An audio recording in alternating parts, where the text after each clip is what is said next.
It is the year 2077, and humanity has at last solved its oldest problem. We dreamed of this day. We called it by many names: Utopia, liberation, freedom, the end of poverty, the end of the 9-to-5 grind, the end of the Sunday night dread. For millennia, our lives were defined by a contract. We traded our time and our energy for survival. We worked to eat, to build shelter, to support our families. Then we worked for meaning, for status, for purpose. On January 1st, 2077, that contract was universally and permanently terminated. Artificial General Intelligence, AGI, had arrived. Not as a conqueror, but as a savior. In a span of 5 years, it had redesigned our supply chains, cured our diseases, solved our energy crisis, and unlocked the mysteries of the cosmos. It could do everything we could, 1 billion times faster, 1 trillion times cheaper, and without ever needing a coffee break.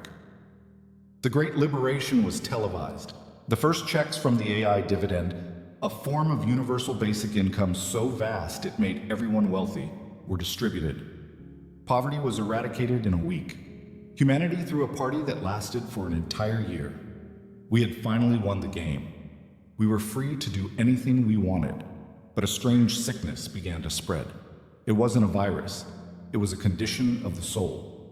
In the first year of Utopia, global productivity by humans dropped by 99%, expected.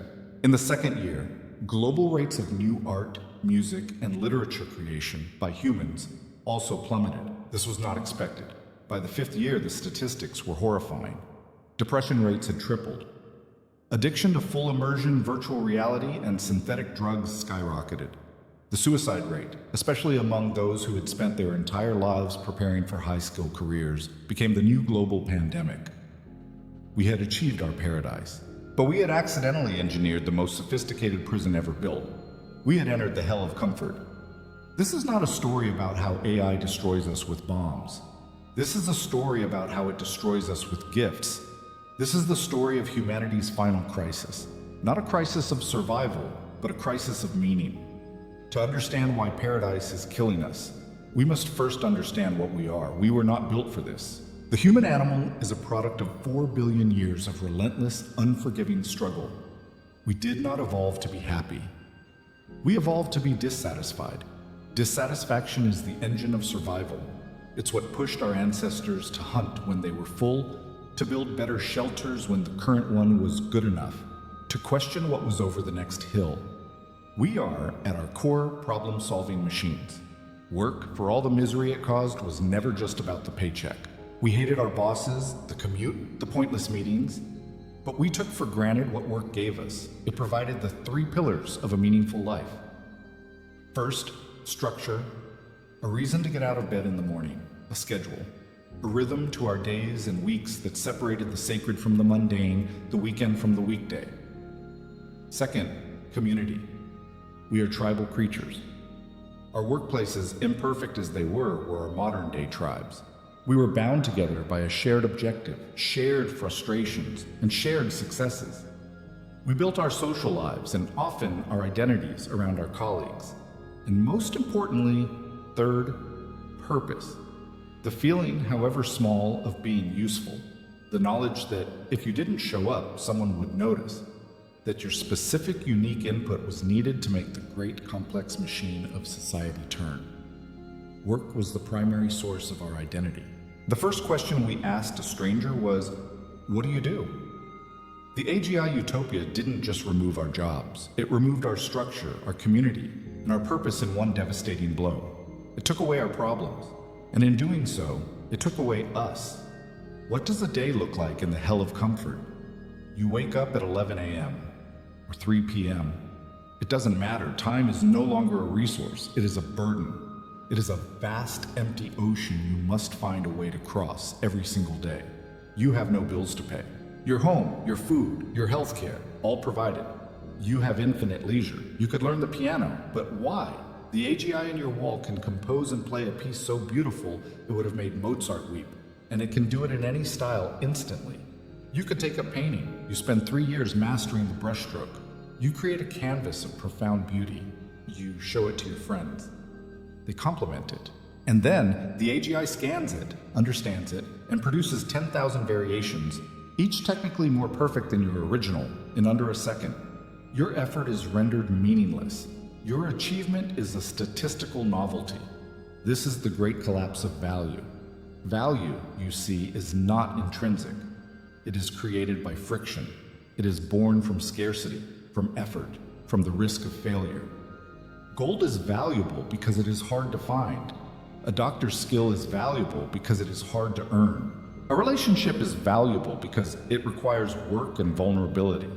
When AGI makes everything effortless, it makes everything worthless. When you can have anything, you want nothing. When you cannot fail, success has no meaning. When you do not struggle, victory is hollow. This is the state of man in Utopia. Healthy, safe, wealthy, and dying of boredom. A society of gods who have discovered that Olympus is the most boring place in the universe. We see the rise of what philosophers call existential nihilism, not as a fringe theory, but as the dominant public mood.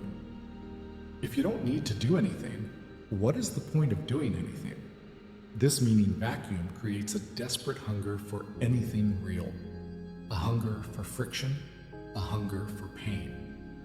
We see the explosion of manufactured adversity. People paying fortunes to have their UBI suspended, to be dropped in a wilderness and forced to survive. We see the rise of underground failure clubs, where people compete to lose at games. The majority, however, simply retreats. They plug into the one place where their actions still seem to matter: full immersion virtual reality. They leave the perfect real world behind for digital worlds defined by scarcity, danger, and crucially virtual jobs. This new world order creates a social structure more terrifying than any class division in history. In the past, societies were divided: the rich versus the poor, the powerful versus the weak. But even in the most oppressive systems, the ruling class needed the lower class. They needed them for their labor, to fight their wars, to build their monuments. The exploited, at least, were relevant. The AGI future creates something entirely new. A new class, first theorized by historian Yuval Noah Harari. He called them the Utopia class. They are not exploited, they are not oppressed, they are simply as irrelevant. Their labor has zero economic value, their opinions have zero political weight. The world is run by a complex, benevolent, and utterly incomprehensible AGI, managed by perhaps 0.001% of humanity who can still understand and direct it. This AGI doesn't hate the useless class. It feels nothing for them. It cares for them the way a zookeeper cares for a cherished but ultimately primitive animal. It keeps them fed, safe, and comfortable in their beautiful enclosure. This is a terrifyingly stable society. You cannot rebel.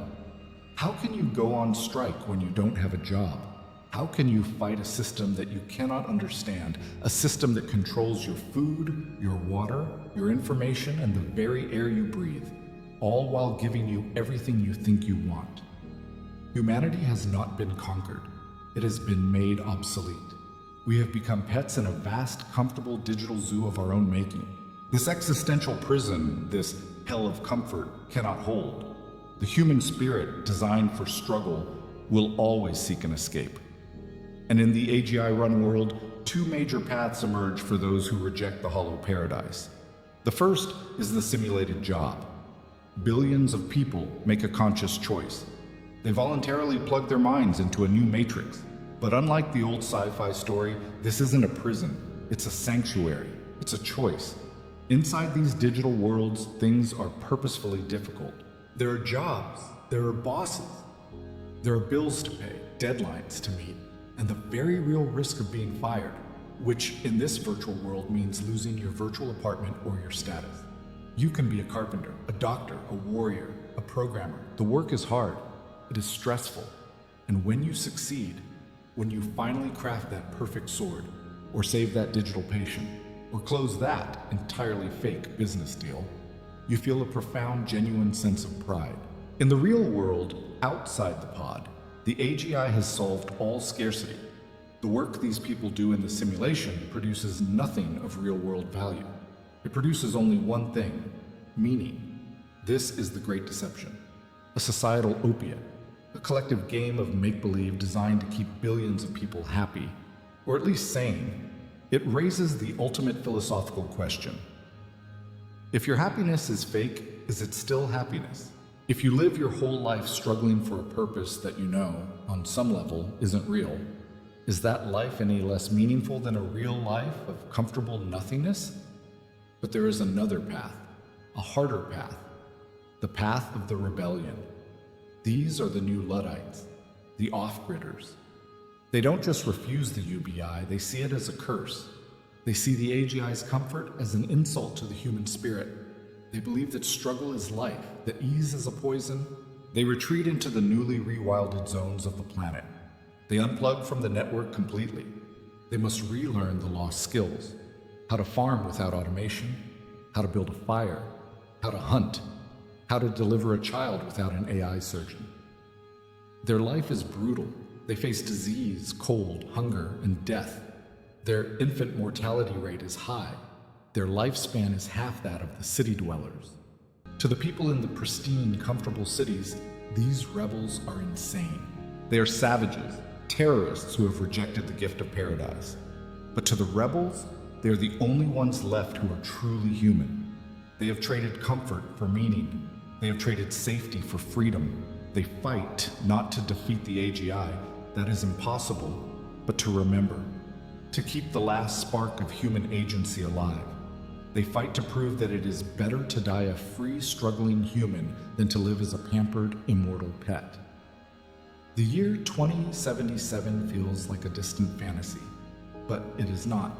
The future we have described, the hell of comfort, the useless class, the desperate escapes into simulation, is not a prophecy. It is a warning.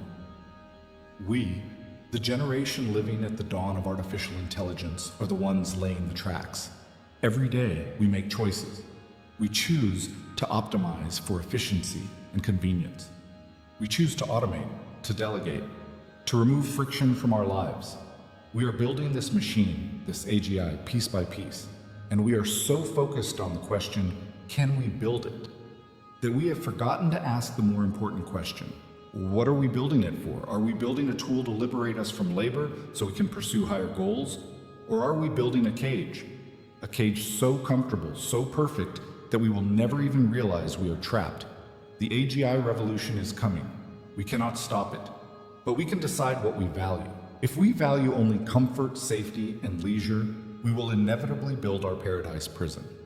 But if we remember that we are the animal that thrives on the mountain climb, not the one that sits at the peak, we may yet find a way to build a future where we are not just taken care of, but where we are still needed. The final question is not what the AI will do to us. The question is what we will become when we no longer have to do anything. What is the point of being human if the struggle is gone?